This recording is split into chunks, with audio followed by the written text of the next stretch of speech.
నమస్తే అండి, welcome to Guntur రుచులు. ఈరోజు అయితే ఇక్కడ రెసిపీ బెండకాయ అనగానే అందరికీ గుర్తుకొచ్చేది ముందుగా ఫ్రై. కానీ ఈ విధంగా అయితే పులుసు కూరలాగా ట్రై చేయండి, సూపర్గా ఉంటుంది కూర. పిల్లలైతే బెండకాయ అనగానే ముందుగా ఇష్టపడేది ఫ్రై, కానీ ఈ విధంగా చేస్తే మాత్రం పులుసు కూరను కూడా చాలా ఇష్టంగా తింటారండి. మరి ఒక్కసారి అయితే ఈ విధంగా ట్రై చేసి చూడండి, చాలా కమ్మగా ఉంటుంది కూర కూడా. మనకి వైట్ రైస్ కాంబినేషన్ కానివ్వండి, కొర్రలతో కానివ్వండి, మిల్లెట్స్తో చేసే ఏ అన్నంతో అయినా సరే సూపర్ అండి. మీకు చిరుధాన్యాలతో అలా కూడా సూపర్గా ఉంటుంది ఈ కర్రీ అయితే. మరి ఇంకెందుకు ఆలస్యం, ఈరోజైతే ఇక్కడ నేను చేయబోయే రెసిపీ బెండకాయ పులుసు కూర. చాలా చాలా సూపర్గా ఉంటుందండి. మరి తింటేనే తెలుస్తుంది ఆ టేస్ట్ ఏంటో, ఎంత కమ్మగా ఉంటుందో మీరే చూడండి. ఇక్కడైతే నేను బెండకాయలు 1/2 కేజీ తీసుకున్నాను, అటు ఇటు తొడాలు కట్ చేసుకున్నాను. అలాగే టమాటో 1, ఉల్లిపాయ వచ్చేసి మీడియం సైజువి 2, దీంట్లోకి చిన్న బెల్లం గడ్డ, 1 స్పూన్ వరకు ధనియాల పొడి, ఒక 7-8 వరకు వెల్లుల్లి రెమ్మలు బాగా నలకొట్టి పెట్టుకున్నాను, కొద్దిగా కరివేపాకు, 2-3 పచ్చిమిరపకాయలు, అలాగే చివరిగా కొంచెం కొత్తిమీర, అంతేకాదు చిక్కగా పిండుకున్న చింతపండు గుజ్జు కూడా. మరి తాలింపు పెట్టుకుంటున్నాను. ఇక్కడైతే స్టవ్ ఆన్ చేసి పాన్ పెట్టుకున్నాను. ఇందులోకి ఆయిల్ తీసుకుంటున్నాను. నేను 2 టేబుల్ స్పూన్స్ వరకు ఆయిల్ తీసుకుంటున్నాను. ఆయిల్ కొద్దిగా వేడి చేస్తున్నాను మీడియం ఫ్లేమ్లో ఉంచి. ఇక్కడైతే ఆయిల్ అంతా హీట్ అయిన తర్వాత మెంతులు, ఆవాలు, అలాగే జీలకర్ర వేసి ఎర్రగా వచ్చే వరకు వేయించుకోవాలి. దీంతో పాటుగా పచ్చిశనగపప్పు అలాగే మినపప్పు కూడా వేస్తున్నాను.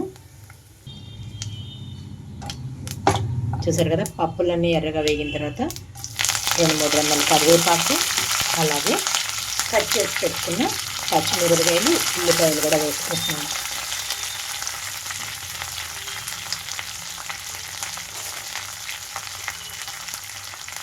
ఇక్కడ ఉల్లిపాయలు మెత్తగా అయ్యే వరకు ఉంచాలి.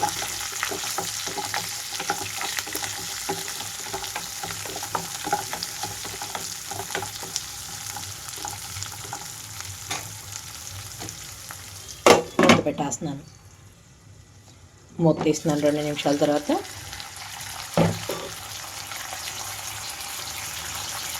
ఇంకా చూడండి, ఉల్లిపాయలంతా సాఫ్ట్గా వచ్చేస్తుంది. ఇప్పుడు ఇందులోకి నలకొట్టి పెట్టుకున్న వెల్లుల్లి రెమ్మలు కూడా వేసి మీడియం ఫ్లేమ్లోకి టర్న్ చేస్తున్నాను.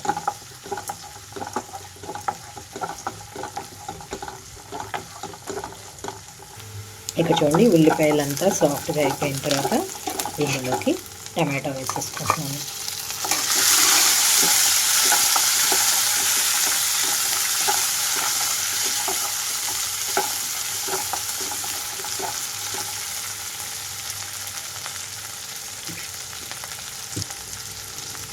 టమాటా కూడా వేసాక బెండకాయ ముక్కలు నేను 1 ఇంచ్ ముక్కలుగా కట్ చేసుకున్నానండి. మీరు ఇంకా చిన్నగా కట్ చేసుకున్నా ఎలా అయినా మీ ఇష్టం, ఎందుకంటే ముక్కగా తగులుతుంది పులుసు కూరలో అని నేను పెద్దగా కట్ చేసుకున్నాను. ఇప్పుడు ఇందులోకి పసుపు అలాగే రుచికి తగినట్లుగా సాల్ట్ కూడా వేసేసుకుంటున్నాను.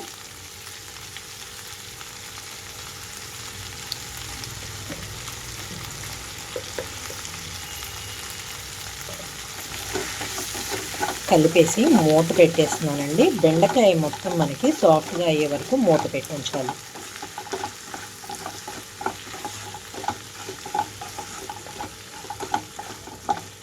ఈ పులుసు కూరకైతే అప్పటికప్పుడు కట్ చేసుకున్న బెండకాయలే సూపర్గా ఉంటాయి.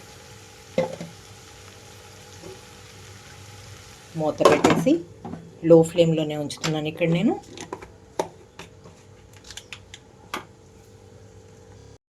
మూత తీస్తున్నానండి. ఇక్కడ చూడండి, బెండకాయ అంతా సాఫ్ట్గా వచ్చేసింది మొత్తం కూడా. ఇప్పుడు ఇందులోకి నేను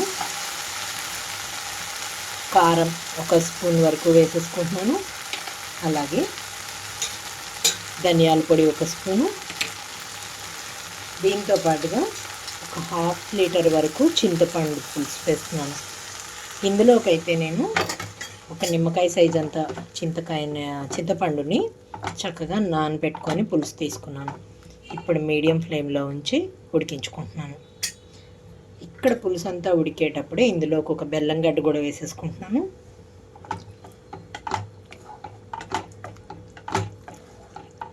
సాల్ట్ కానీ సరిపోతే కొంచెంగా సాల్ట్ యాడ్ చేసుకోవాలి. నేనైతే ఇక్కడ 5 నుంచి 7 నిమిషాల పాటు మీడియం ఫ్లేమ్లో ఉంచి మరగనిస్తున్నాను. మూత తీస్తున్నానండి. ఇక్కడ నేను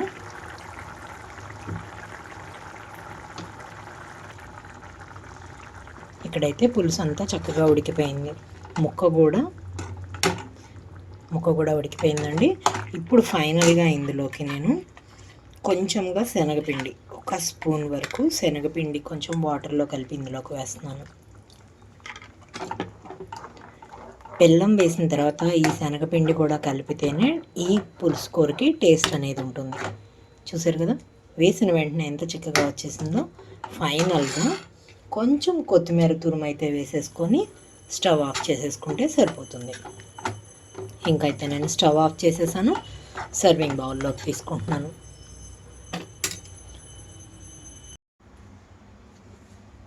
చూసారు కదా, బెండకాయ పులుసు కూర రెడీ అయిపోయింది. మరి ఇంకెందుకు ఆలస్యం, మీరు కూడా ఈ విధంగా ట్రై చేసి చూసి మీరు మీ ఒపీనియన్ అయితే కామెంట్ బాక్స్లో పెట్టండి. అలాగే మీలో ఎవరైనా మా వీడియో ఫస్ట్ టైం కానీ చూస్తున్నట్లయితే ప్లీజ్ మా ఛానల్ని సబ్స్క్రైబ్ చేయండి. అలాగే మా వీడియోస్ని లైక్ చేస్తూ షేర్ చేయండి. Please encouragement. Thank you for watching. Thank you.